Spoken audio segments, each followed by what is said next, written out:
જે આત્માએ વિદાય લીધી તેમને આપણા ઘરના સભ્ય કહો અર્થાત વડીલ કહો, આપણી પાસે એ આત્માને એક જ આશ હોય છે, શાંતિ અને શક્તિની. તો આપણે સૌ ભેગા મળી સદગત આત્માને 2 મિનિટ શાંતિનું દાન આપીશું. આપણે બધા સાયલેન્સની અંદર 2 મિનિટ બેસીશું.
શાંતિ આ સૃષ્ટિના રંગમંચ ઉપર સદાને માટે 2 વસ્તુ વચ્ચે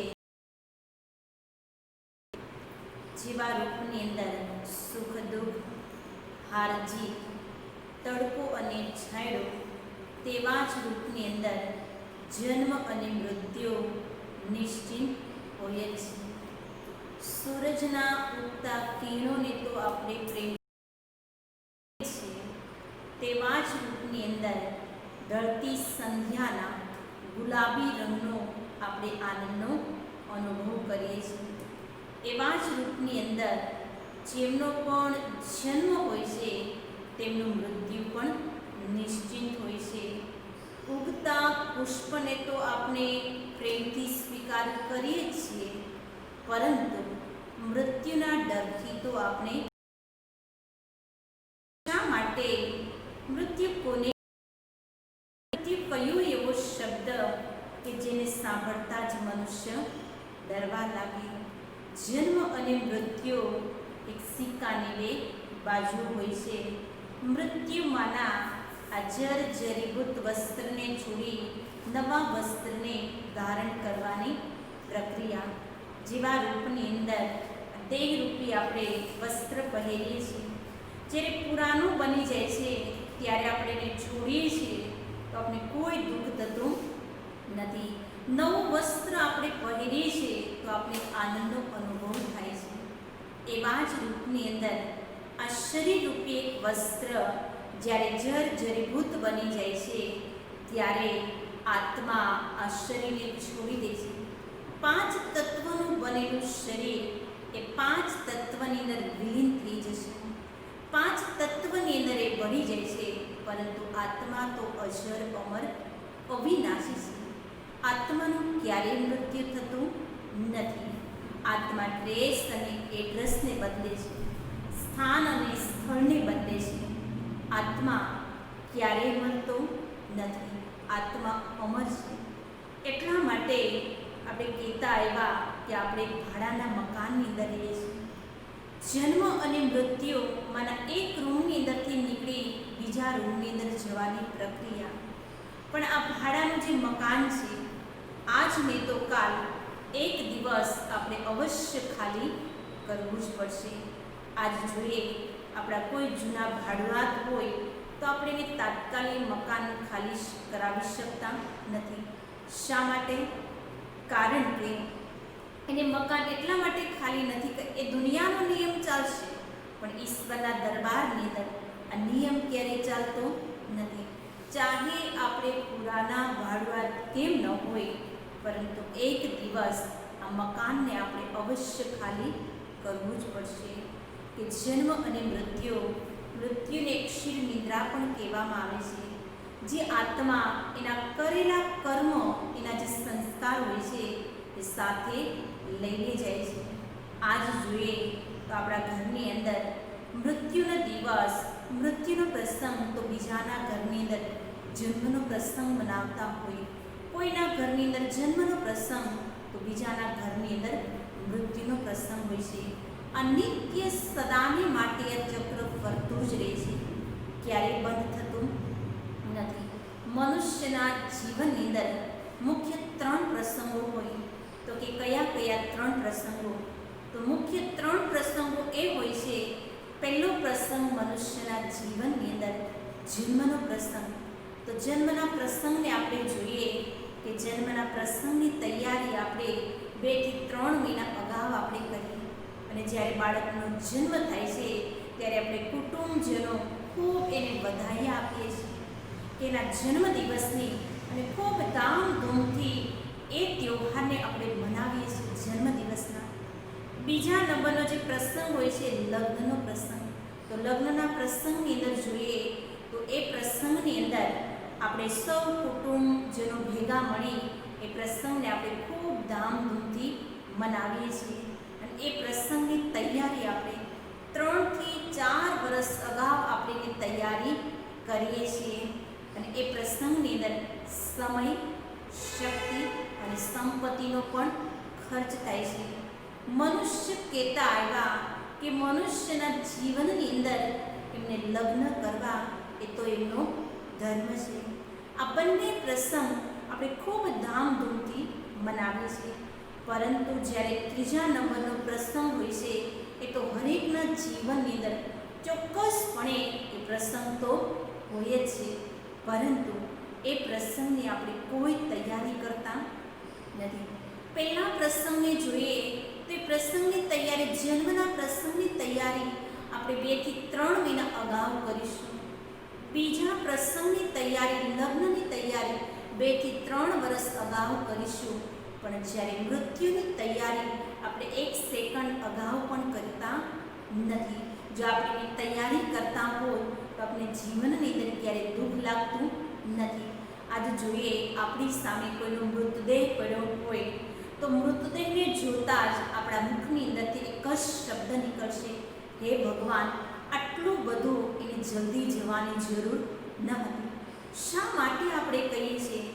કારણ કે એ વ્યક્તિએ આપણી સાથે સ્નેહનો સંબંધ હતો, સુખ દુઃખની અંદર એ આત્માએ ભાગ લીધેલો હતો. તો એ આત્માને યાદ કરીને આપણા આંખના આંસુઓને પણ આપણે રોકી શકતા નથી. તો આપણે જોઈએ કે મૃત્યુ એક આત્માનું નથી થતું, એક વિનાશી શરીરનું મૃત્યુ થાય છે. આત્મા અજર, અમર, અવિનાશી છે. 5 તત્વનું બનેલું શરીર, એ 5 તત્વ આત્માને કાંઈ પણ કરી શકતા નથી. નથી કાપી શકતો, કે નથી પાણી એને ભીંજવી શકતો, કે નથી અગ્નિ એને બાળી શકતો. કારણ કે આત્મા એક જ્યોત સ્વરૂપ છે, એક પ્રકાશ પુંજ છે. આત્મા અજર, અમર, અવિનાશી છે. આત્માનો ક્યારેય વિનાશ થતો નથી. પરંતુ આ દેહના સંબંધ હોવાને કારણે, એની સાથે લાગણી હોવાને કારણે એ આત્માને આપણે ભૂલી શકતા નથી. પરંતુ મનુષ્યનું જીવન ખૂબ જ મૂલ્યવાન છે. એ મૂલ્યવાન ઉપરથી સિદ્ધ થાય છે કે જ્યારે આપણે આ જગતની અંદર આવ્યા હતા ત્યારે આપણે ખુદ રડતા હતા અને સમગ્ર વિશ્વ હસતું હતું. હવે કોઈ આપણે એવા શ્રેષ્ઠ કર્મ કરીએ કે જેની દ્વારા સમગ્ર વિશ્વ રડવા લાગે અને આપણે હસતા હસતા આ દુનિયાની અંદરથી વિદાય લઈએ. એ ક્યારે શક્ય બનશે? જ્યારે મનુષ્યનું કર્મ શ્રેષ્ઠ હશે ત્યારે એના જીવનની અંદર આ શક્ય બનશે. કોઈ પણ મનુષ્ય જન્મથી મહાન હોતો નથી, એના કર્મથી એ મહાન હોય છે. જો આપણા કર્મ શ્રેષ્ઠ હશે તો આપણું જીવન પણ એટલું મહાન હશે. જેવા રૂપની અંદર વાલીઓ લૂંટારો હતો, એમના જીવનની અંદર એને અસંખ્ય પાપ કર્મ કરેલા હતા, પરંતુ જ્યારે એને આત્માનું સત્ય જ્ઞાન પ્રાપ્ત થયું જીવનની અંદર, તો એક વાલિયા લૂંટારાની અંદરથી એક વાલ્મીકી ઋષિ બન્યા. ક્યારે બન્યા? જ્યારે એને સત્ય જ્ઞાન એના જીવનની અંદર એને ધારણ કર્યું, ત્યારે એ મહાનતાની પદવીને પ્રાપ્ત કરી. તો આપણા જીવનની અંદર આપણે પણ શ્રેષ્ઠ જ્ઞાન જો જીવનની અંદર ઉતારશું તો આપણું જીવન પણ એક શ્રેષ્ઠ અને મહાન બનશે. એક આદર્શ જીવન બનાવવું હોય તો શ્રેષ્ઠ જ્ઞાન જીવનની અંદર ધારણ કરવું પડશે. પરંતુ આજ જોઈએ તો મનુષ્યના જીવનની અંદર કમી કઈ? જ્ઞાન ઘણું બધું છે, પણ સમજ પણ ઘણી બધી છે, પણ જીવનની અંદર આપણે ધારણ કરતા નથી. ધારણ ન કરવાને કારણે આપણું જે કર્મ છે એ શ્રેષ્ઠ બની શકતું નથી. ત્યારબાદ આપણે જોઈએ હરેક મનુષ્યનું જે મૃત્યુ હોય છે એક સરખું હોતું નથી. કોઈનું મૃત્યુ એક્સિડન્ટના કારણે હોય, તો કોઈનું મૃત્યુ હૃદયરોગના કારણે હોય, કોઈનું મૃત્યુ બીમારીના કારણે હોય, કોઈ વિરલા જ એવા હોય કે જેમનું મૃત્યુ મંદિરના પવિત્ર સ્થાન ઉપર ભગવાનનું સ્મરણ કરતાં કરતાં એમનું મૃત્યુ હોય, એને શરીર છોડવું હોય, તો એની પાછળ જવાબદાર કોણ? આપણું જ કરેલું કર્મ. જેવું આપણું કર્મ હશે એવું આપણું લાસ્ટ સમયની અંદર મૃત્યુ હશે. એટલે આપણે કહેતા એવા અંતમતી સુગતિ, અંતની અંદર જેવી યાદ હશે, જેની પણ યાદ હશે એવી આપણી ગતિ થશે. તો આપણે આખું જીવનકાલ જો ઈશ્વરને યાદ જ નહીં કરીએ, શું અંતની અંદર ઈશ્વરે યાદ આવી શકશે ખરા? ક્યારેય યાદ આવી શકતા નથી. પણ જીવનની અંદર એક પ્રેક્ટિસ કરવી પડશે ભગવાનને યાદ કરવાની, તો લાસ્ટ સમયની અંદર પરમાત્મા આપને યાદ આવી શકશે. જો એ ભગવાનના જે વિધિ અને વિધાનને જો આપણે સમજીશું, વિધિ અને વિધાન ઉપર આપણે ચાલશું, તો આપણે સુંદર મજાનું એક પદવી પ્રાપ્ત કરીશું અને આપણા જીવનને આપણે મહાન બનાવી શકશું. પણ જો એના વિધિ અને વિધાનને નહીં ચાલીએ, એને નહીં ઓળખીએ, તો આપણું શ્રેષ્ઠ જીવન બની શકતું. કોઈનું એક્સિડન્ટના કારણે મૃત્યુ થયું હોય તો આપણા મુખની અંદરથી એક જ શબ્દ નીકળશે કે હે ભગવાન, કે આ ઘટના જો અમારા જીવનની અંદર સારું હતું, જો 5 મિનિટ ઘરથી મોડા નીકળ્યા હોય જીવનની અંદર ન બને. પરંતુ એ સમય, એ સ્થાન, એ સોઘડિયું જ્યારથી આપણો જન્મ થયો ને ત્યારથી આપણે રિટર્ન એની તિથિ તારીખ આપણે સાથે જ લઈને આવેલા છે. પરંતુ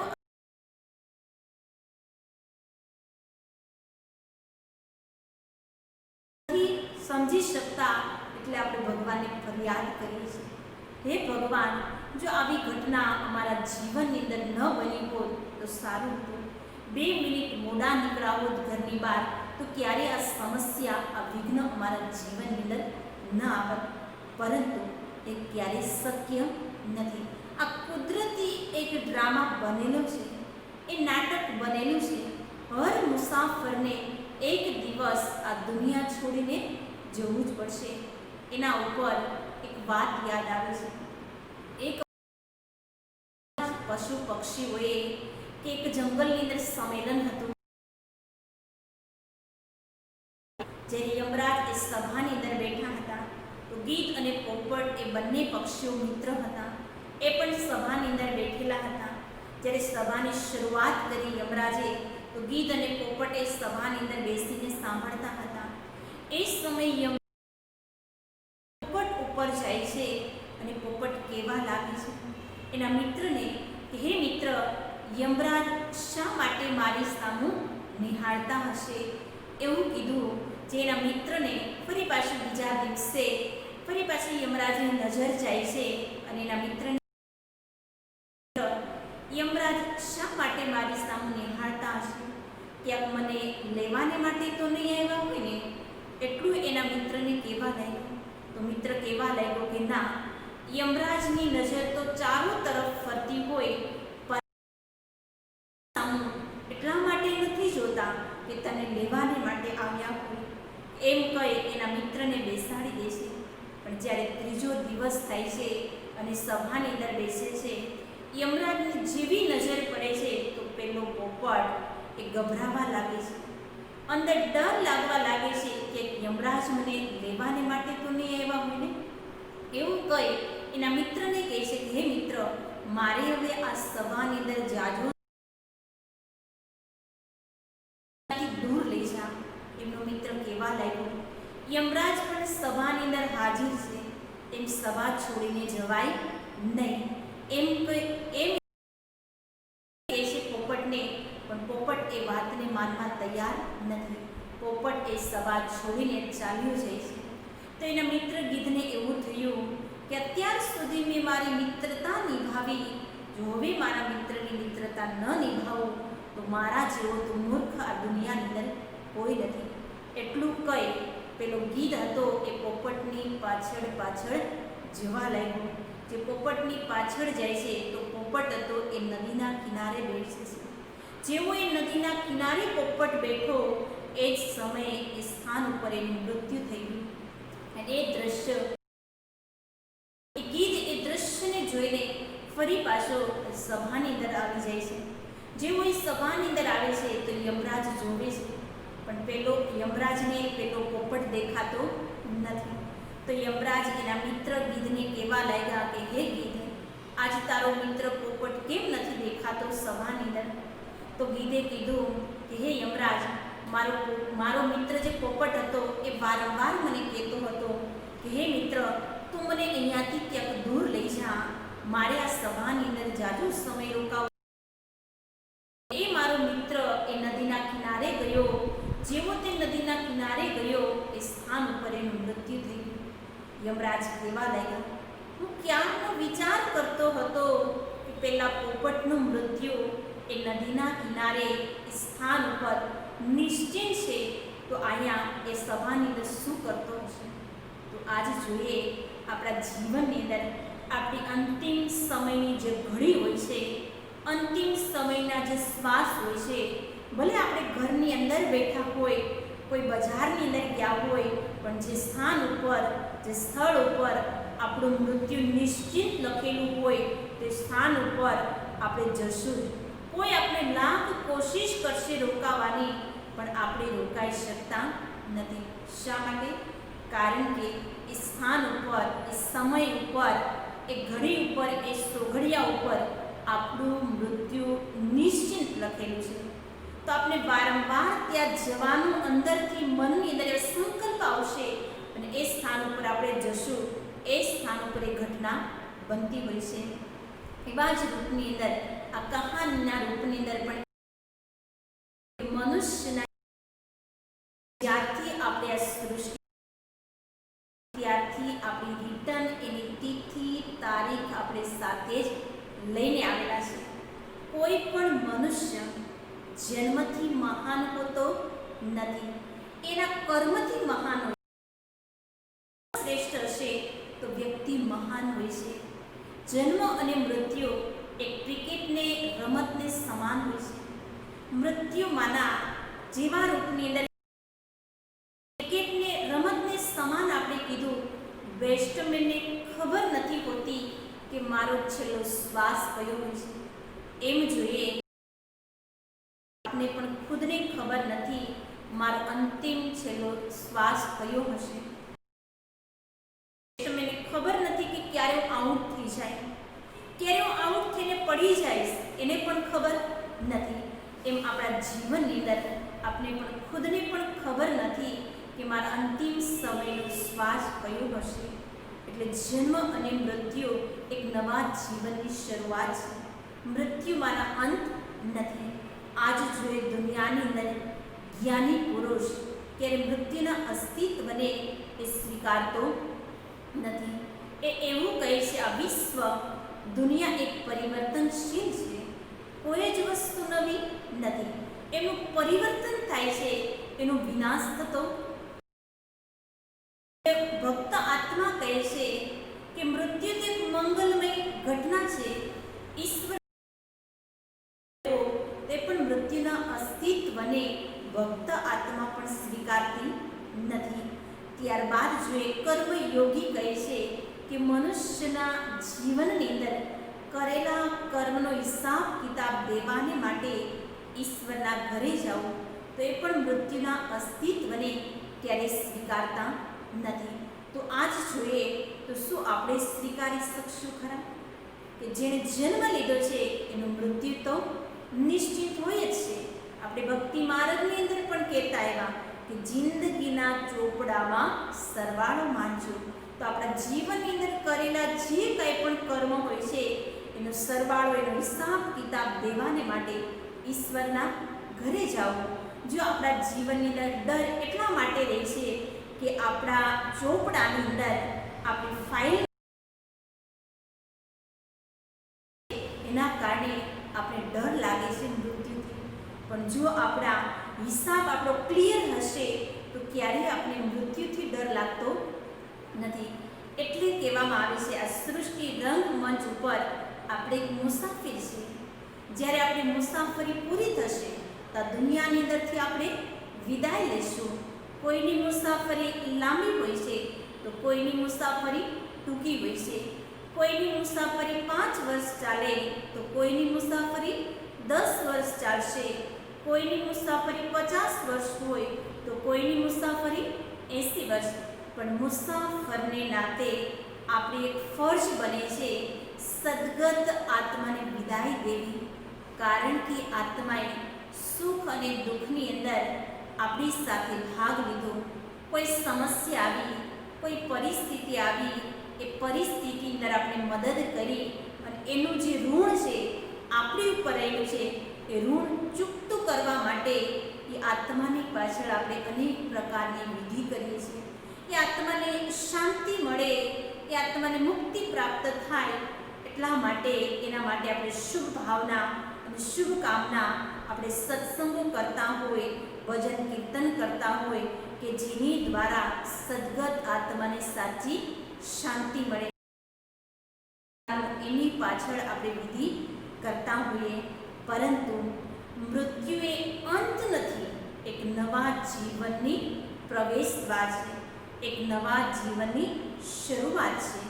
જેવા રૂપની અંદર કોઈ પણ મનુષ્ય સંસારની અંદર કોઈ એક નવા કાર્યની શરૂઆત કરતો હોય, એક નવા સોપાનની શરૂઆત કરતો હોય તો આપણા કુટુંબજનો એના માટે શુભ ભાવના રાખતા હોય, પ્રાપ્ત થાય, શુભ ભાવના રાખે માટે કે આગળ એના જીવનની અંદર જે કર્મ કરે છે, જે શ્રેષ્ઠ કરે છે તો શરૂઆતની અંદર એમને સફળતા પ્રાપ્ત થાય. તો એવા જ રૂપની અંદર મનુષ્યનું જ્યારે મૃત્યુ થાય છે તો ફરી પાછું એના શરૂઆત થાય છે, એક સોપાનની શરૂઆત થાય છે. તો આપણે બધા જ એ આત્મા પ્રત્યે જો શુભ ભાવના અને શુભ કામના જો વ્યક્ત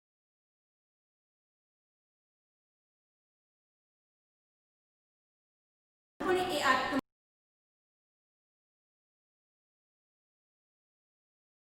પણ સુખ મળશે. એના જીવનની અંદર સફળતા સદાને માટે સાથે હશે. એટલે આપણે કહીએ માના અંત નથી, એક નવા જીવનની શરૂઆત છે. એ બધી જ વિધિઓ આપણે રાહ ઉપર જોઈએ. જેવું કર્મ એના જીવનની અંદર, સંસારની અંદર એનું કર્મ બનતું હોય,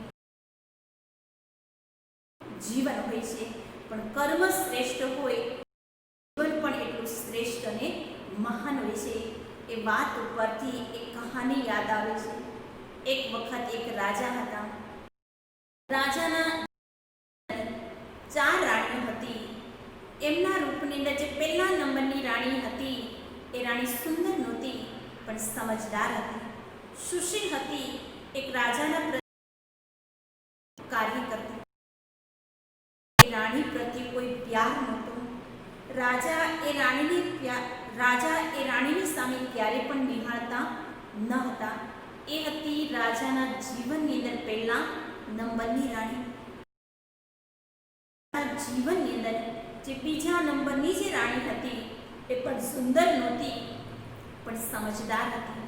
રાજાને કોઈ પણ પ્રકારની સમસ્યા આવતી, કોઈ પરિસ્થિતિ આવતી તો રાજા એ રાણીની પાસે જતા અને રાણી હર મુશ્કેલી, હર સમસ્યાની અંદરથી એ રાજાને બહાર કાઢતી હતી. એ હતી રાજાના જીવન બીજા નંબરની રાણી. ત્યારબાદ રાજાના જીવનની અંદર જે ત્રીજા નંબરની રાણી હતી, એટલી બધી પ્રસંગની અંદર જતા, કોઈ પણ મહેફિલની અંદર જતા તો સાથે લઈને જતા. અને રાજાએ મહેફિલની અંદર જ્યારે ગર્વથી ત્રીજા નંબરની રાણી એ હતી રાજાના જીવનની અંદર ત્રીજા નંબરની રાણી. ત્યારબાદ રાજાના જીવનની અંદર જે ચોથા નંબરની જે રાણી હતી એ તો એટલી બધી સુંદર હતી કે રાજા એક સેકન્ડ, એક પલભર એ રાણીથી ક્યારે અગળા નહોતા થતા. એટલો બધો એ રાણીની સાથે રાજાને પ્યાર હતો. એ હતી રાજાના જીવનની અંદર ચાર રાણી. રાજા રાજમહેલની અંદર સૂતા હતા. એ સમયે રાજાને સપનું આવે છે અને સપનની અંદર એના મૃત્યુનો સમય નજદીક દેખાવા લાગ્યો. જ્યારે એના મૃત્યુનો સમય નજદીક દેખાવા લાગ્યો તો રાજાને એવું થયું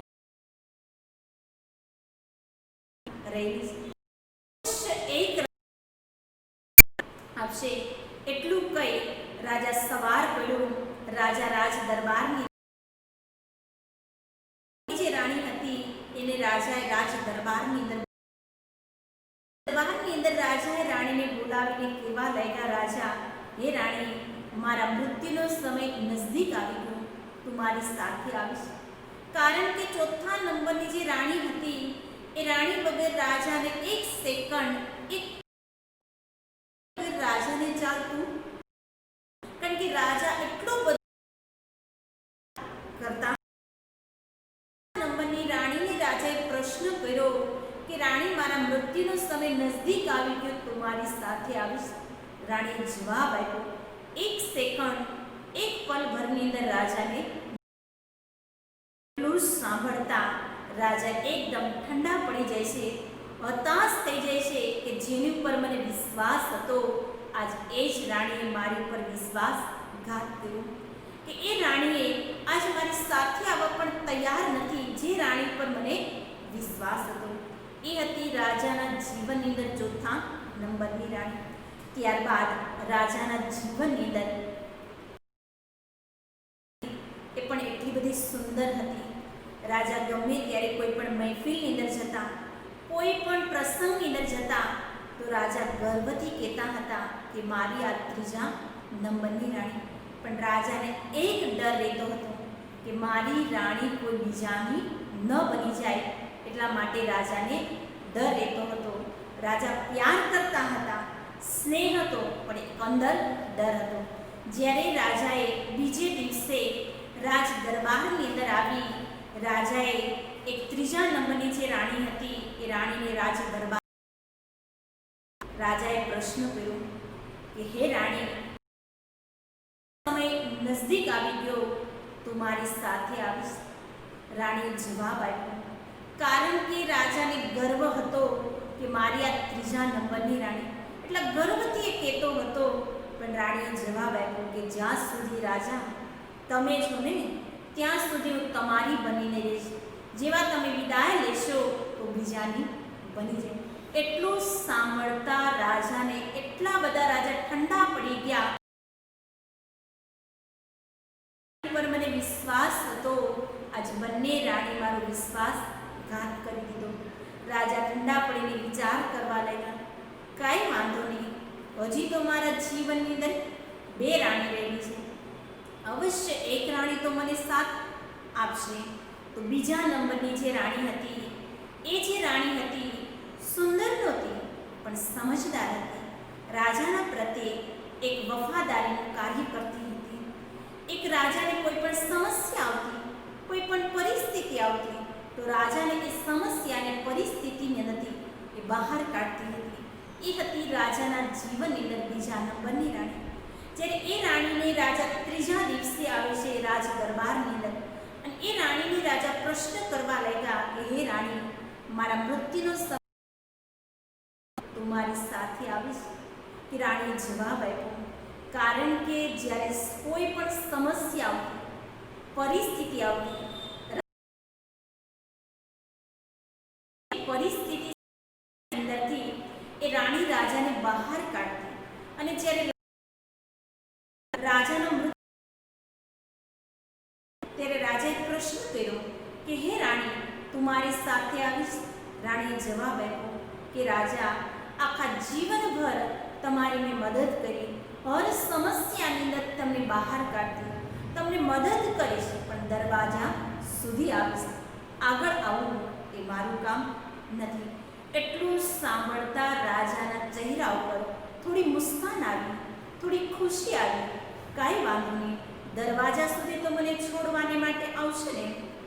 એ હતી રાજાના જીવનની અંદર બીજા નંબરની રાણી. પણ જે રાજાના જીવનની અંદર પહેલા નંબરની જે રાણી હતી, એને રાજા કોઈ પ્રશ્ન કરતા નથી, એને દરબારની અંદર પણ બોલાવતા નથી. શા માટે? કારણ કે એ રાણી સુંદર નહોતી. રાજાને એ રાણી પર પ્યાર પણ નહોતો.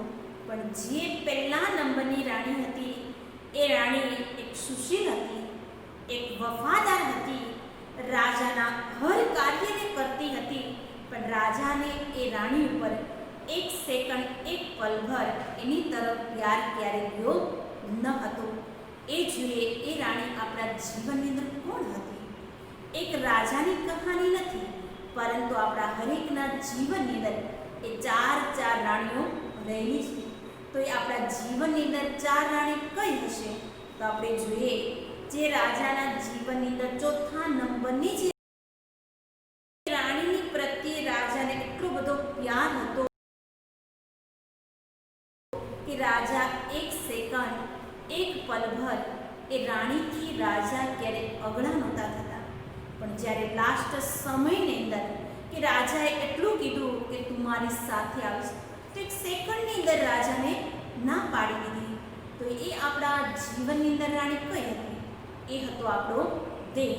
આજ દેહને જોઈએ તો સજાવા ધજાવાને માટે આપણે કલાકોને કલાકો આપી દઈશું.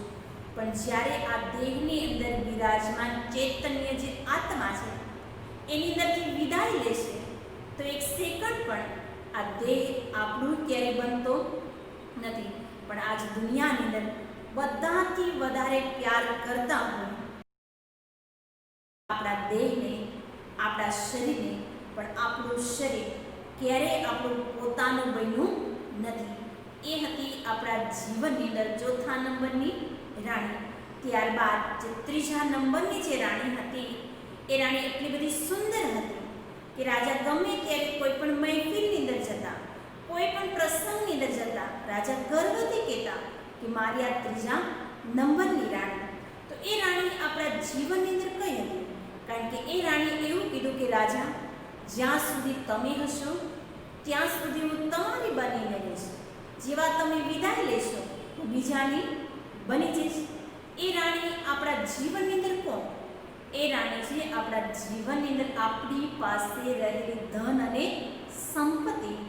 જ્યાં સુધી આ તનની અંદર પ્રાણ હશે ત્યાં સુધી ધન સંપત્તિ આપણી બનીને રહેશે. પણ જ્યારે આ તનની અંદરથી પ્રાણ નીકળી ગયા તો ધન સંપત્તિ બીજાની બની જશે.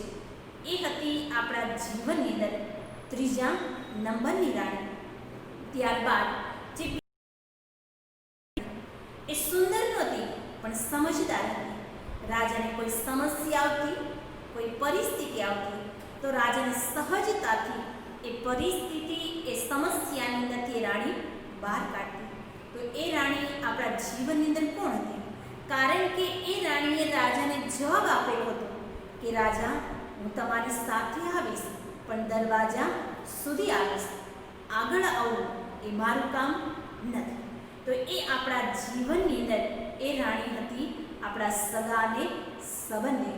કોઈ પણ આપણા જીવનની અંદર સમસ્યા આવી હોય, કોઈ પરિસ્થિતિ આવી હોય, તો એ જે આપણા સગા અને સંબંધી હરેક પરિસ્થિતિથી બહાર કાઢશે.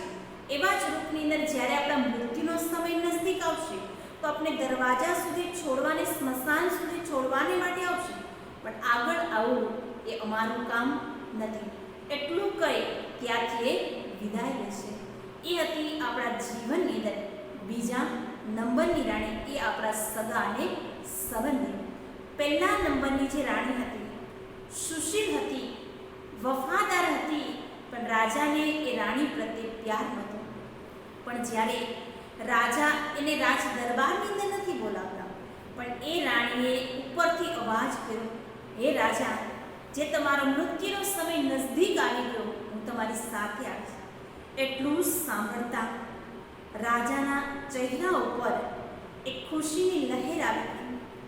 જે રાણીની સામે મેં ક્યારેય નિહાળ્યું પણ નથી, જે રાણીને મેં ક્યારેય ખબર અંતર પણ નથી પૂછ્યા, આજ એ રાણી મારી સાથે આવવા તૈયાર થઈ ગઈ. રાજાને અંદર અંદર પશ્ચાતાપ થવા લાગ્યો કે મેં ક્યારેક પણ જો રાણીને પૂછ્યું હોત તો મને મદદ. ક્યારેય પણ એ રાજાએ ક્યારેય પણ એ રાણીને પ્રશ્ન પણ કર્યો નહીં, કારણ કે રાજાને એ રાણી સુંદર દેખાતી ન હતી. પણ રાણી એક રાજાની સામે શરત રાખી. એ શરત એ હતી કે હે રાજા, હું તમારી સાથે આવીશ મૃત્યુના સમયે, પણ હું જે ધર્મરાજપુરી અંદર જશું, અહીંયાથી જ્યારે વિદાય લેશું, તો તમારા જીવનની અંદર જે સત્ય ઘટના હશે, જે કંઈ પણ કર્મ કરેલા હશે, એ બધા જ હું સત્ય બતાવીશ. એ મારો એક શરત છે. રાજાએ કીધું, કાંઈ વાંધો નહીં, પણ મારી સાથે તો આવશે ને. આજ જોઈએ, આજ આપણે એકલા જાઉં ને એ જ આપણે ડર લાગે છે. મૃત્યુથી એટલે ડર લાગે છે કે આપણે એકલા જવું છે. જો કોઈ આપણે સાથે હોય, કોઈનો સથવારો હોય, તો ક્યારેય આપણે ડર લાગતો નથી. પણ જ્યારે એ રાણીએ સાથ આપ્યો, હું સાથે આવીશ, પણ હું સત્ય બતાવીશ, તો રાજાએ શું કીધું, સાથે તો આવશે ને, પણ એ જે પહેલા નંબરની જે રાણી હતી, એ હતું આપણું કરેલું કર્મ.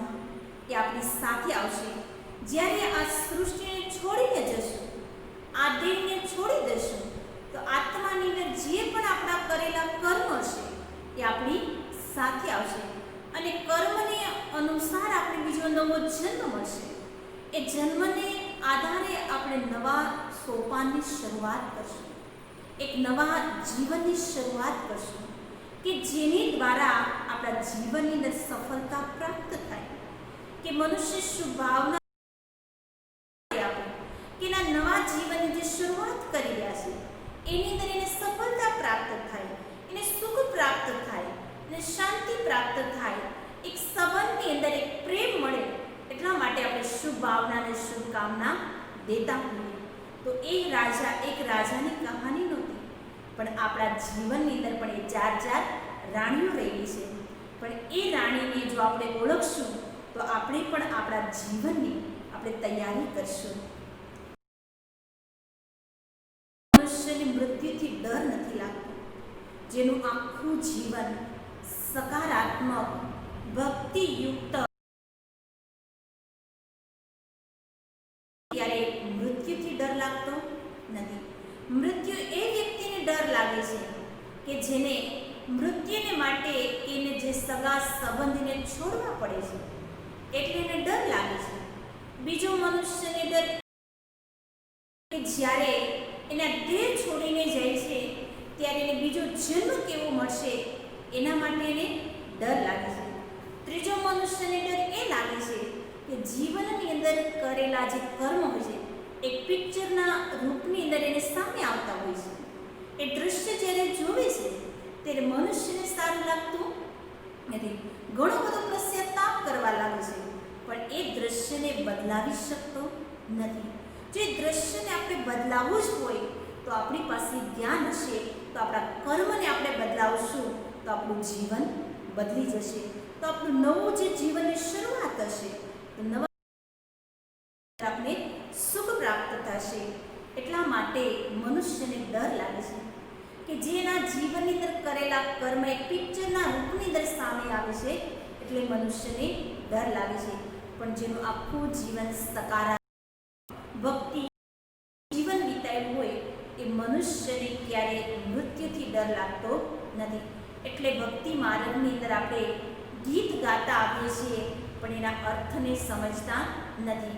કહેતા આવ્યા કે ભક્તિ કરંતા છૂટે મારા પ્રાણ, પ્રભુજી એવું ભગવાન તારું ભજન કરતા કરતા આ તનની અંદરથી પ્રાણ નીકળી જાય, બસ એટલું જ હું તારી પાસેથી માંગુ. પણ ક્યારે શક્ય બનશે?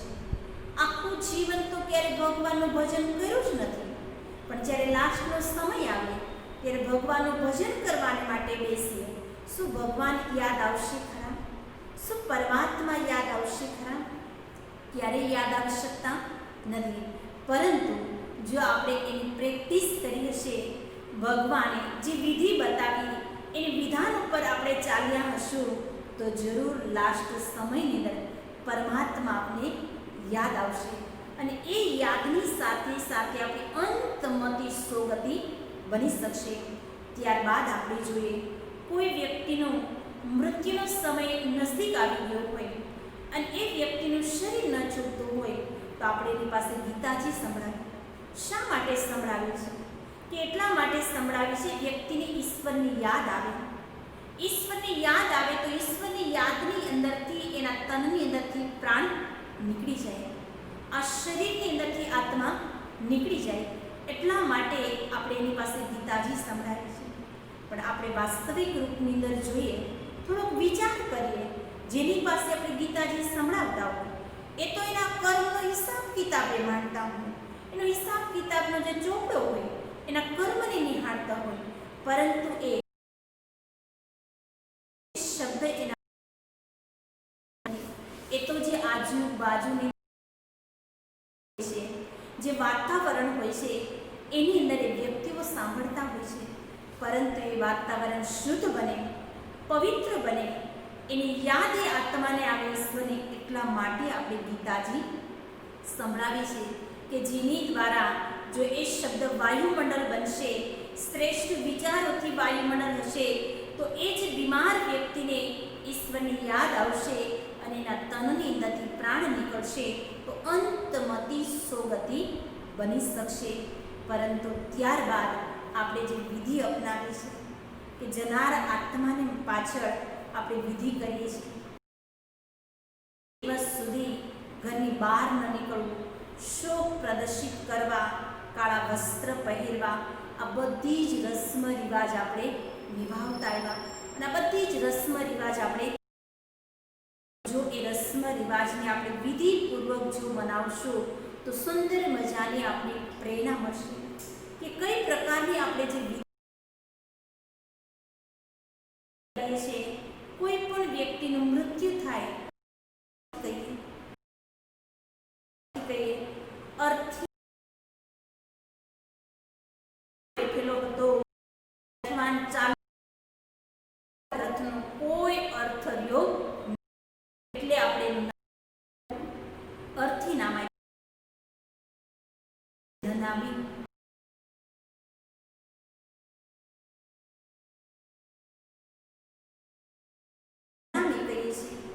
ત્યારબાદ આપણે જોઈએ પાંચ તત્વનું જે એક શુદ્ધતાના રૂપની અંદર આત્માને આપણે સોંપવું છે તો ફરી પાછું શુદ્ધિકરણ કર્યા આવે છે. પાંચ તત્વનું બનેલું શરીર એ પાંચેય તત્વનું આપણે શુદ્ધિકરણ કરાવે છે. પ્રાચીન કાળના જે ઋષિ મુનિઓ હતા એને અલગ અલગ રૂપની વિધિઓ બતાવેલી છે કે જેવા રૂપની અંદર જોઈએ હૃદય આપણા તો આપણે ધરતીને સ્વચ્છ કરી એના ઉપર ગંગાજળ છાંટી જળ તત્વનું આપણે શુદ્ધિકરણ કરીએ છીએ. ચંદનનું તિલક લગાવી વાયુ તત્વનું આપણે શુદ્ધિકરણ કરીએ છીએ. મુખની અંદર મુખની અંદર જે આપણે તુલસીનું પત્ર મૂકી, તુલસીનું પાન મૂકી અને વાયુ આકાશ તત્વનું આપણે શુદ્ધિકરણ કરીએ છીએ. અગ્નિ દ્વારા કે જ્યારે અંત સમયની અંદર જ્યારે નામીને આપણે આગ લગાવીએ છીએ તો ઘી દ્વારા આપણે અગ્નિ તત્વનું શુદ્ધિકરણ કરીએ છીએ. ત્યારબાદ બાકી નદીની અંદર પધરાવાથી આપણે ભૂમિ તત્વનું શુદ્ધિકરણ કરીએ છીએ. પાંચે તત્વનું બનેલું શરીર એ પરમાત્માને જ્યારે આપણે સોંપીએ છીએ ત્યારે આપણે એનું શુદ્ધિકરણ કરીએ છીએ. શા માટે કરીએ છીએ?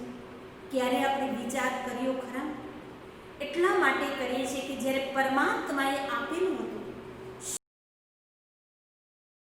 એક પવિત્ર સ્વરૂપની અંદર આપેલું હતું, પણ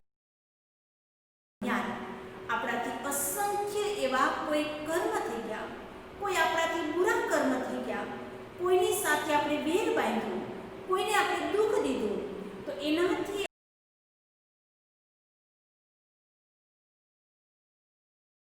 પરમાત્માને આપણે સોંપવું છે, તો એને આપણે શુદ્ધિકરણ કરાવશું કે જેની દ્વારા આપણે બીજું નવું શરીર મળે તો એક શુદ્ધતાના રૂપની અંદર મળે. આજ જોઈએ દુનિયાની અંદર તો આપણે કોઈ વ્યક્તિને કોઈ પણ ચીજ દઈએ નહીં તો પહેલાં આપણે જે વ્યક્તિને જેવી આપેલી હોય એ વ્યક્તિ ફરી આપશે તો એ વ્યક્તિ જ્યારે એ વ્યક્તિ વસ્તુને ખરાબ કરીને આપશે તો આપણે બીજી વખત એને સારી દેશું ખરા? નહીં, કારણ કે આપણે સારી ખરાબ કરીને દીધી તો ફરી પરમાત્માએ જે સુંદર મજાનું આપણે શરીર આપેલું હતું એક શુદ્ધતાના રૂપની અંદર, પણ એ શરીરને જ્યારે આપણાથી એટલા બધા આપણે પાપ કર્મ કરવા લાગ્યા, જે શુદ્ધતા તો આપણે પરમાત્માને સોંપવું છે તો એનું આપણે શુદ્ધિકરણ કરાવીએ છીએ અને પાંચ તત્વથી આપણે શુદ્ધિકરણ કરાવીને પરમાત્માને સોંપીએ છીએ કે જેની દ્વારા રિટર્નની અંદર પરમાત્મા આપણે સુંદર મજાનું એક પવિત્ર શરીર આપે. એટલા માટે આપણે પાંચ તત્વનું શુદ્ધિકરણ કરાવીએ છીએ. ત્યારબાદ આપણે જોઈએ કે નનામીની અંદર આપણે 4 શ્રીફળો બાંધીએ છીએ. શા માટે બાંધીએ છીએ? પરંતુ અત્યાર સુધી તો આપણે જે વિધિ અપનાવતા એ પરંપરાથી એ વિધિ આપણે કરતા ગયા, પણ આપણે ક્યારેય એને જાણ્યા નહીં. 4 જે શ્રીફળ નનામીની અંદર જે બાંધવામાં આવે છે એ 4 પ્રકારનું, તો કે કયું 4 પ્રકારનું ફળ હશે આત્માને માટે? તો કે તન, મન, ધન અને જનનું પણ એ આત્માને સુખ મળે. એટલા માટે આપણે 4 શ્રીફળો બાંધીએ છીએ. તનનું સુખ મળે, જ્યાં પણ મનનું પણ સુખ મળે, ધનનું પણ સુખ મળે અને સંબંધનું પણ એને સુખ મળે. એટલા માટે આપણે 4 શ્રીફળો બાંધીએ છીએ. ત્યારબાદ એની નનામીની અંદર આપણે જોઈએ તો આપણે ભાથું પણ બાંધી દેતા હોઈએ અને જ્યારે મટકી પણ આપણે સાથે લઈ જઈએ છીએ તો આપણે થોડોક વિચાર કરીએ કે જ્યારે આપણે એને ભાથું બાંધીએ છીએ એક આપણે સંદેશ બતાવતા જાય છે કે જ્યારે આપણા ઘરની અંદર પરિવારની અંદર કોઈ વ્યક્તિ બીમાર હોય, કોઈ 15 દિવસને માટે બીમાર હોય, 10 દિવસને માટે બીમાર હોય કે 1 મહિના માટે બીમાર હોય તો ત્યાં સુધી એને અનાજ પણ ન ખાધું હોય, પ્રવાહી લેતા હોય તો ત્યારે પણ એને કેરીમાં આપણે ન આપ્યું, પણ જ્યારે એ વ્યક્તિ આ દુનિયા છોડીને જાય છે તો આપણે એની સાથે ભાથું બાંધીએ છીએ કે એને રસ્તાની અંદર ઉપયોગની અંદર આવે, એને એ ભાથું એને જમવાને માટે કામ આવે. પણ આપણે થોડોક વિચાર કરીએ, એ વ્યક્તિ આપણે એક મૌન સંદેશ બતાવતી જાય છે. કયું ભાથું? સ્થૂળરૂપી ભાથાની કોઈ વાત નથી. ભાથું તો આ જ્યારે આપણે દેહ મળે છે ત્યારે એ ભોજનની જરૂર છે, પણ આત્માને એ ભોજનની જરૂર શ્રેષ્ઠ કર્મરૂપી ભાથાની વાત છે. એ આપણે ભાથું બાંધીએ, પણ એ આત્મા આપણે મારું તો કર્મરૂપી જે ભાથું લઈને જઈ રહ્યો છું, પણ તમે તમારું કર્મરૂપી જે ભાથું છે એ તમારું તૈયાર કરજો. તૈયારીને માટે એ આપણે સંકેત બતાવે છે, પણ આપણે પણ એને જાણતા નથી. ત્યારબાદ આપણે જોઈએ જે વ્યક્તિ આ દુનિયાથી વિદાય લે છે ત્યારે આપણે એને અર્થી કાઢીએ છીએ જે ઘરની અંદરથી અર્થી નીકળે છે તો અર્થીને આપણે ઘર તરફ 3 વિસામાં ખાઈએ છીએ અને ચોથો જ્યારે વિસામો આવે છે એ વિસામાની અંદર આપણે નનામીને ઉલટી ફેરવીએ છીએ. જે મસ્તક હોય છે એ સ્મશાનની તરફ રાખીએ છીએ અને પગ છે એ ઘરની તરફ. શા માટે આ નનામીને આપણે ઉલટી ફેરવીએ છીએ? એટલા માટે ફેરવીએ વ્યક્તિની સાથે જે પણ આપણા કર્મનો હિસાબ કિતાબ હતો એ વ્યક્તિની સાથે આપણા કર્મોનો હિસાબ કિતાબ ચૂકત થયો એટલા માટે આપણે નનામીને ઉલટી ફેરવીએ છીએ. આપણી સાથેનો જે સંબંધ હતો એ સંબંધ તૂટી ગયો એટલા માટે ઉલટી ફેરવી છે. ત્યારબાદ આપણે જોઈએ કે 12 કે 13 દિવસ સુધી એની પાછળ આપણે દીપક પ્રજ્વલિત રાખીશું. શા માટે રાખીશું? આપણે એવું કહેતા આવ્યા કે એક દીપકને પ્રકાશને આધારે એ આત્મા પરમાત્માના દ્વાર સુધી જઈ શકશે, દરબાર સુધી એ જઈ શકશે. થોડોક વિચાર કરીએ. આમ જોઈએ આપણા જે ઘરની અંદર જે દીપક આપણે પ્રજ્વલિત કર્યો હોય એ પૂરા ઘરને પણ પ્રકાશ નથી દઈ શકતો, તો શું આ જે આત્મા છે આ દુનિયા છોડી વિદાય લીધી તો શું તેને પ્રકાશ મળી શકશે ખરા? થોડોક આપણે વિચાર કરીએ કે શું એને પ્રકાશ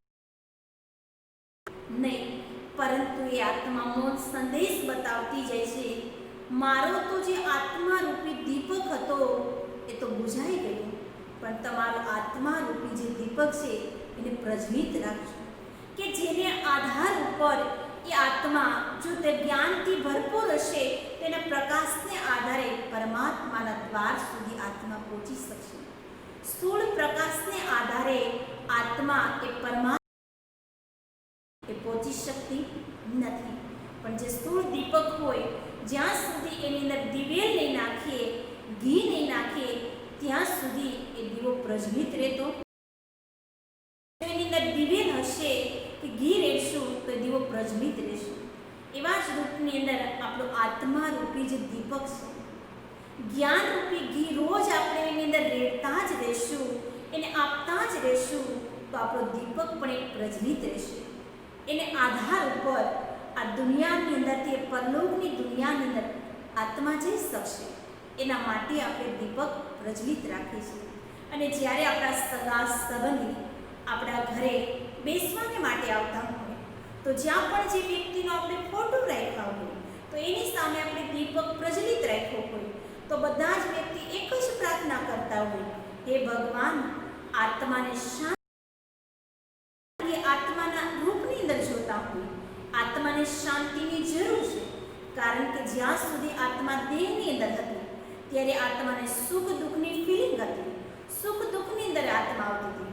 તો જ્યારે એને શરીર છોડ્યું તો દુઃખની અંદરથી આત્મા આ શરીર અંદરથી નીકળી તો એને શરીરના જે મોહ છે, જે શરીરની સાથે રહેલા જે સંબંધો છે એની મોહની રગ એને ખેંચવા લાગે છે. એટલા માટે એ આત્માને આપણે શક્તિનું દાન આપે છે કે જેની દ્વારા એ આત્માને સાચી શાંતિ પ્રદાન થાય. એ બધી જ વિધિઓ આપણે અપનાવીશું. 12 કે 13 દિવસ સુધી કાંઈ ને કાંઈ આત્માની પાછળ આપણે સત્સંગ કરશું, ભજન કીર્તન કરશું કે 12 કે 13 દિવસ સુધી સૂક્ષ્મના રૂપની અંદર એ આત્મા આપણી ઘરની આસપાસ ફરતી હોય. 13મું માનસ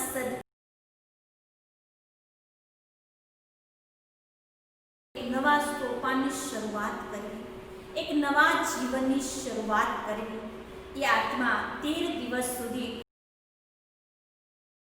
કરવામાં આવતી વિધિઓ હોય છે. એ વિધિઓ આત્માના ખાતાની અંદર જાય છે અને જ્યારે એ આત્માએ સાથે સુખની ફિલિંગ આવે છે. જ્યારે આત્માની પાછળ આપણે જે સારા કર્મ કરીએ છીએ, ભજન કીર્તન કરીએ છીએ, એ આત્માની પાછળ આપણે રડતા નથી. જો આપણે રડીશું તો તરત એ આત્માને દુઃખની ફિલિંગ આવશે, કારણ કે આત્માને શરીર તો નથી, ખાલી આત્મા રહેલી છે તો તરત એ આત્માને દુઃખની ફિલિંગ આવશે. એટલા માટે આત્મા અશાંત બનતી જાય છે. પણ જો સારા કર્મ આપણે એની પાછળ કરશું, 12 કે 13 દિવસ સુધી ભજન કીર્તન કરીશું અને આત્માને રોજ શાંતિનું દાન આપીશું, તો અવશ્ય આત્મા આપણી પાસેથી સુખ પ્રાપ્ત કરીને જશે. જ્યારે સુખ પ્રાપ્ત કરીને જશે ને, તો આપણા પરિવાર ઉપર એ આત્મા સદાને માટે દુઆઓ દેતી રહેશે, શુભ ભાવના અને શુભ કામના એ વરસાવતી રહેશે, કે જેની દ્વારા આપણા પૂર્વજના રૂપની અંદર આપણે એને યાદ કરીએ છીએ. આજે તો ઋણ મુક્તિનો જે અવસર આપણે મનાવી રહ્યા છે, તો હરેક વ્યક્તિ પાસે આપણું ઋણ રહેલું જ છે. માતા પિતાનું પણ ઋણ આપણી પાસે છે, કે આપણા ગુરુ હોય તો ગુરુનું ઋણ પણ છે, એનું પણ ઋણને આપણે ચૂકવવાનું હોય છે. આપણા કોઈ ટીચર હોય તો એનું પણ ઋણ આપણે ચૂકવવાનું હોય છે. તો ઋણ ચૂકવવું માના એની પાછળ જે પણ એ આત્માને જે પણ ભાવના હોય, જે પણ એની આશ અધૂરી રહી હોય, એ આશને આપણે પૂર્ણ કરશું, તો આપણે પણ એક ઋણમાંથી મુક્ત થશું. જે ઋણમાંથી મુક્ત થશું તો આત્મા તૃપ્ત થશે. તૃપ્ત થશે તો શુભ ભાવના અને શુભ કામના સદાને માટે રાખશે, તો આપણા જીવનની અંદર સદા માટે સારા કાર્ય થશે. કોઈ પણ ખરાબ કાર્ય થતું હશે તો આપણે એના અંદર કોઈ પણ આપણે એના સમય સફળતા પ્રાપ્ત થશે, તો આપણે એવું કહીશું કે અમારા પૂર્વજોના કોઈ એવા પુણ્ય હતા કે જેની દ્વારા અમારા આ કાર્ય અંદર જે અડચણ રૂપ આવેલું હતું, એની અંદર શુભ ભાવના અમે રાખેલી હતી, જે એના પિતૃના શ્રેષ્ઠ કર્મ હતા, એ કર્મ અમારા જીવનની અંદર આડા આવ્યા. એના માટે આ કાર્યથી, આ જે પરિસ્થિતિથી, આ સમસ્યાથી અમે બચી ગયા. શેના કારણે? જે વ્યક્તિના ઋણ, તો એ મુક્તિનો અવસર માના શ્રાદ્ધ. તો શ્રાદ્ધનો પણ આ લાસ્ટ દિવસ, છેલ્લો દિવસ, તો છેલ્લા દિવસ સર્વ પિતૃને આપણે એના પૂર્વજના રૂપની અંદર યાદ કરી બધી જ આત્માઓને આપણે તૃપ્ત કરીશું. એની પાછળ જે એના દિલની ભાવનાઓ હતી, જે દિલની આશ હતી, એ આશને આપણે પૂર્ણ કરીશું, તો આપણે પણ ઋણની અંદરથી મુક્ત થશું અને એ આત્મા પણ ઋણની અંદરથી મુક્ત થશે. તો સદગત આત્માને જો સાચી શ્રદ્ધાંજલિ જ આપણે અર્પિત કરવા માંગતા હોય, તો એના જીવનની અંદર જે શ્રેષ્ઠ એના કર્મ હતા કરીને જો એને સાચા જ રૂપની અંદર આપણે અમરતાના રૂપની અંદર આપણે નિહાળવા માંગતા હોય, એની જે આશીર્વાદ અને દુઆઓનો હાથ જો આપણી ઉપર રાખવા માંગતા હોય, તો એના જીવનની અંદર જે શ્રેષ્ઠ કર્મ એને કરેલા હોય, એ શ્રેષ્ઠ કર્મને આપણે જો યાદ કરીશું, તો આપણું જીવન એક શ્રેષ્ઠ બનશે અને એ આત્માને સાચી શ્રદ્ધાંજલિ પ્રાપ્ત થશે. તો આપણે 3 મિનિટ સદગત આત્માને શાંતિનું દાન આપીશું. જ્યાં ગીત વાગે, ગીતના શબ્દની સાથે સાથે આપણે મન બુદ્ધિનો તાર જોડી ઈશ્વરને આપણે સૌ પ્રાર્થના કરીશું. ઓમ શાંતિ.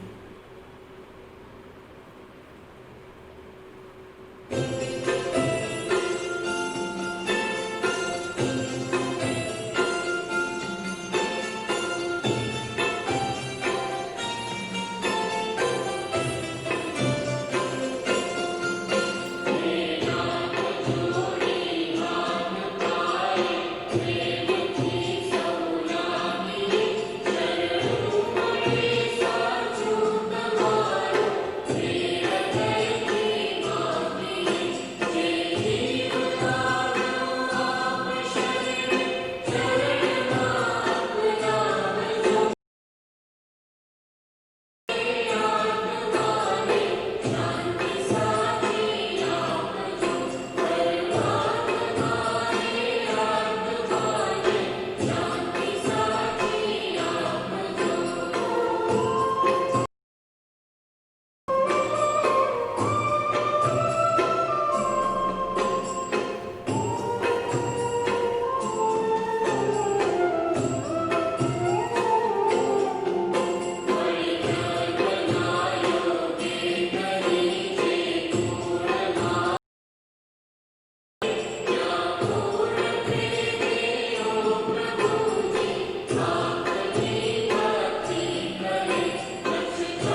Thank you.